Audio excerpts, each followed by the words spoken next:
नमस्कार दोस्तों, मैं मोहित स्वागत करता हूं आपके अपने चैनल टारगेट तुषिर में।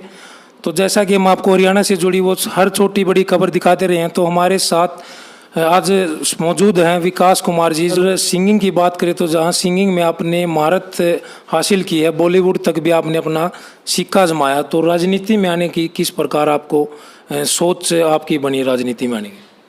देखिए, मेरा ऐसा मानना है कि जहाँ जहाँ पे सिंगिंग की बात होती है तो मैंने हमेशा मेरी कोशिश रही है कि भी अपने हरियाणा की संस्कृति को एक अच्छे मुकाम तक मैं लेके जाऊँ, और उसके लिए मैंने निरंतर प्रयास भी किए हैं और अपने हरियाणा की संस्कृति को फिल्मों तक भी पहुँचाया है। और आगे भी उम्मीद है कि मैं ऐसे ही काम करूँगा और ये जनता मेरे को ऐसे ही प्यार करती रहेगी। जहाँ तक राजनीति का सवाल है, देखिए मैंने बताया कि मैं गानों के माध्यम से इस संस्कृति को उठाने की कोशिश कर रहा हूँ, लेकिन जहाँ राजनीति की बात है तो मेरा कोई राजनीति करने का कोई बड़ा सा उद्देश्य नहीं है। मैं सिर्फ, क्योंकि मैं भी एक, देखिए, आप लोगों के बीच का आम जन में रहने वाला इंसान हूँ। मैं भी एक गांव में पैदा हुआ हूँ, मैंने भी खेतों में काम किया है, मैंने भी जो ना गांव के जो रीति रिवाज हैं, तौर तरीके हैं, उन पे काम किया है। तो मेरा ऐसा मानना है कि कहीं ना कहीं, देखिए, कि आपको भगवान ने उस सक्षम, हर आदमी को देखिए भगवान सक्षम नहीं बनाता, या सक्षम बनाता तो उसके अंदर जो ना, क्योंकि देखिए दो चीज़ें होती हैं, एक होती इच्छा, एक इरादा। आप कोई भी काम करते हैं तो दोनों आपके साथ चलती हैं। इच्छाएं क्या होती है कि कहीं ना कहीं किसी स्टेज पे आके, किसी मुसीबत पे आके दम तोड़ देती हैं, लेकिन जब आपका इरादा मजबूत है तो आप निश्चित तौर पे उस कार्य में सफल हो गए। तो इसका उदाहरण मैंने देखा था, क्योंकि मैं एक छोटे से गांव, गोहाना के पास मेरा गांव पड़ता है, डुराना। तो मैं एक छोटे से गांव से बिलोंग करता हूं। तो मैंने जब पिछले इस चुनाव में, जहाँ चुनाव की तैयारी की थी, क्योंकि मेरे गांव में आज तक कोई ब्लॉक समिति का मेंबर भी नहीं था। जी सर। ये बड़े शर्म की बात थी हमारे लिए, क्योंकि देखो क्या होता है कि जो बड़े राजनीतिक परिवार हैं या फिर बड़े गांव हैं, ज़्यादातर क्या होता है कि राजनीति में उन्हीं लोगों का सिक्का चलता है। ज़्यादातर ये कह सकते हैं कि उनका फैमिली बैकग्राउंड रहता है सर। बैकग्राउंड भी, और जैसे जिस गांव में लगा लो 20,000 15,000 वोट है, तो निश्चित तौर पे कि उसी गांव का जो कैंडिडेट होगा तो वो कहीं ना कहीं मायने रखता है, तो बहुत दावेदारी रखता है। तो मैंने जब स्टार्ट किया था तो मैंने गांव में जब सब लोगों को इकट्ठा किया, मैंने कहा भी मेरा चुनाव लड़ने का मन है। तो सब लोगों ने कहा था कि भाई हमारा छोटा सा वो है, तो लेकिन मैंने कहा कि मैं निश्चित तौर पे मेरा इरादा है और मैंने इरादा कर लिया, मैं लड़ूंगा और चुनाव लोगों के बीच में अपनी भावनाओं को बताऊंगा, लोगों को से बात करूंगा, तो मेरे को सफलता मिलेगी, हम लोगों को सफलता मिलेगी। तो उन्होंने कहा ठीक है भाई, हम सब आपके साथ हैं। तो सब गांव ने, सब आसपास के लोग, जैसे मैं चुनाव मैदान में फिर गया तो वहाँ के जितने आमजन थे, युवा थे, बुजुर्ग थे, सब ने बहुत ज़्यादा प्यार दिया, और मैं जो है ना जिला परिषद और ब्लॉक समिति दोनों सीट जो है ना अपने गांव में लेके आया। तो ये कह सकते हैं सर, जैसे जिला परिषद की आपने सीट निकाली, वहाँ से जीते आप अच्छी वोटों से। तो अगर हम बात करें तो आपने अभी इनेलो पार्टी है, उसी को क्यों चुना सर? देखो, मैं मोदी जी का बहुत बड़ा समर्थक हूँ, इसमें कोई शक की बात नहीं है, क्योंकि देश हित में मोदी जी ने बहुत अच्छे अच्छे काम किए हैं। लेकिन जहाँ पे हरियाणा सरकार की बात आती है, हरियाणा में देखो, क्योंकि आम जन किसान, क्योंकि मैंने पहले ही बताया मैं किसान परिवार से हूँ, ठीक है, मेरे भी जो सगे संबंधी हैं वो किसान हैं, मजदूर हैं, खेतों में काम करने वाले हैं, गांव में रहने वाले हैं। उन लोगों की जो समस्याएं आज के टाइम में है, जैसे देखिए पिछले दिनों कोरोना जैसी बहुत बड़ी महामारी से हमारा देश, हमारा हरियाणा जूझ रहा था। किसानों की फसल मंडियों में खराब हुई, किसी एक नेता ने, किसी एक राजनीतिक पार्टी ने, किसी एक पॉलिटिक्स के किसी भी जुड़े हुए आदमी ने उनकी आवाज़ को लोगों तक जो है ना नहीं पहुंचाया, उनकी आवाज़ को नहीं उठाया, और वो बेचारे लास्ट में किसान जो है ना आत्महत्या करने के लिए मजबूर हो गए। तो मेरा ऐसा मानना है कि अभय सिंह जी ने जो है ना इन लोगों की आवाज़ को उठाया, मैं उनसे प्रेरित हुआ।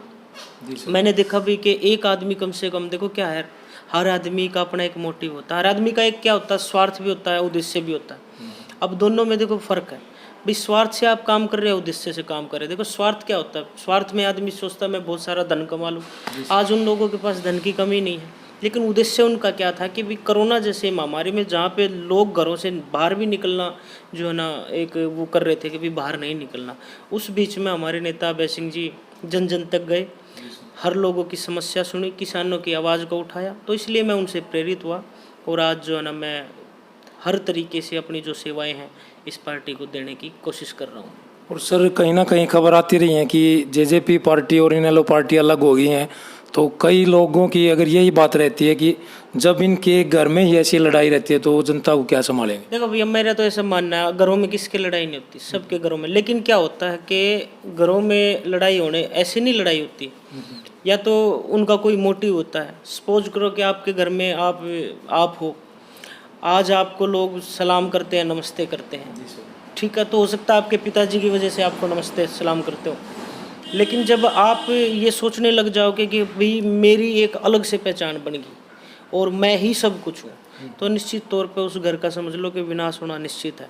आज देखो लोगों को जिस बहकावे के साथ, जिस यही इमोशनल जो ब्लैकमेल उन्होंने करके कि मेरे परिवार में जो है ना पार्टी ऐसा ऐसा कर रही है, तो वो अलग हुए। अलग होने के बाद अभय सिंह जी अकेले थे।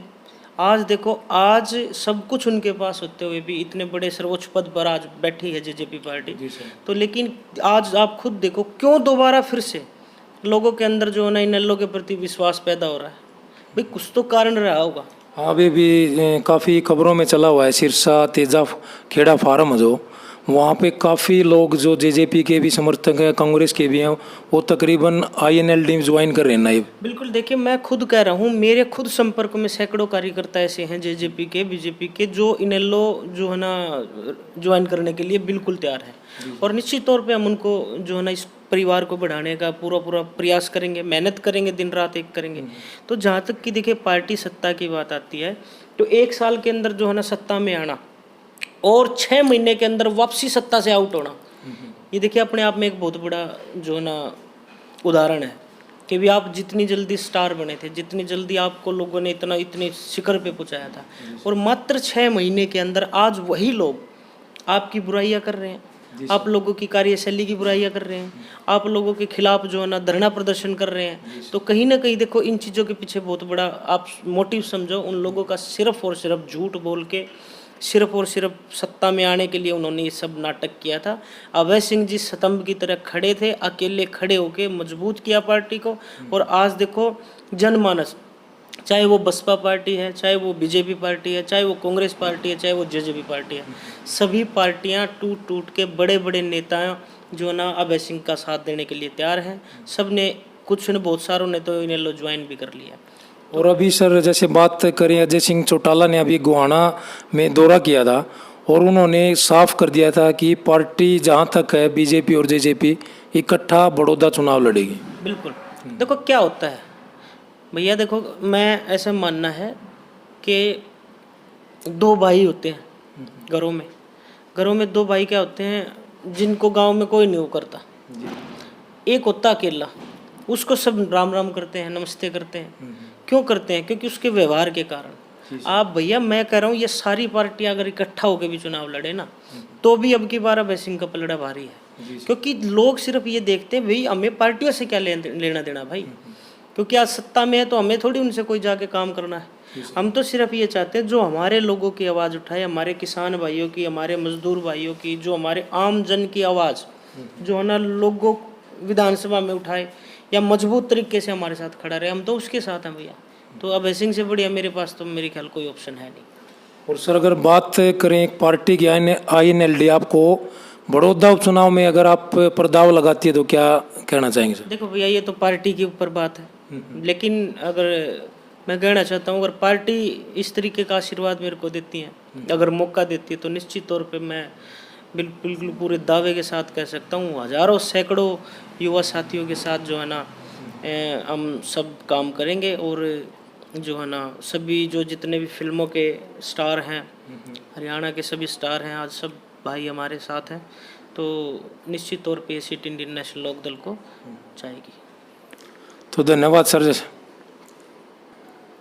जैसा कि सर अभी पेट्रोल और डीजल के दाम लगातार बढ़ रहे हैं, तो किसानों को कहीं ना कहीं इसमें काफ़ी बड़ी समस्या का सामना करना पड़ रहा है, तो क्या कहना चाहेंगे सर ये बात? बिल्कुल, देखिए मैं यही कहना चाहता हूँ, मेरी ख्याल आज तक के इतिहास में पेट्रोल और डीजल ने इतने ज़्यादा जो है ना रेट नहीं किए।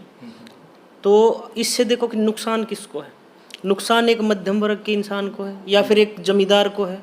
क्योंकि अभी देखो धान की फसल आएगी तो उसमें पानी की ज़रूरत पड़ेगी।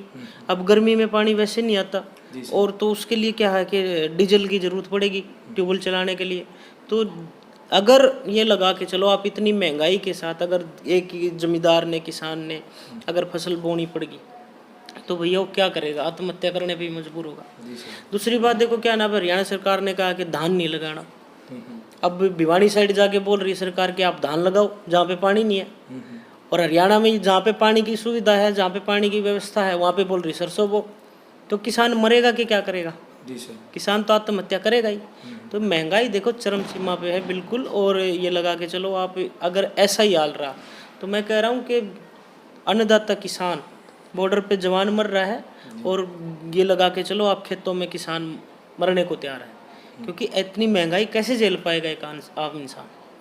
तो ये कह सकते हैं सर, जैसे पेट्रोल और डीजल के दामों की बात करें तो आज तक का ये रिकॉर्ड है, डीजल कभी भी पेट्रोल से ऊपर नहीं गया है। तो अभी कीमतों की बात करें तो डीजल काफ़ी तेज़ गति से पेट्रोल से ऊपर जाने के लिए काफ़ी अच्छी रेस लगा रहा है। तो इसके बारे में क्या होगा सर? बिल्कुल, मैंने देखिए यही कहा, जो आज देश के अंदर जो महंगाई की हालात है, ये लगा लो कुछ तो क्या है कि कोरोना की वजह से लोगों के पास वैसे ही काम नहीं है। जी सर। दूसरा क्या ना, धंधे लोगों के चौपट हैं। चलो ये तो एक प्राकृतिक बीमारी है भाई, इसमें तो कोई कुछ नहीं कर सकता।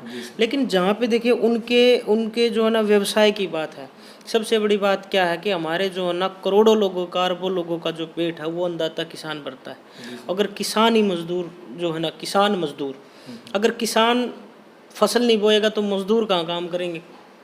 तो कहीं ना कहीं मेरा ऐसा मानना है कि किसान जो है ना सबसे बड़ा हमारा ये लगा लो रीढ़ की हड्डी है हमारे देश की अर्थव्यवस्था की।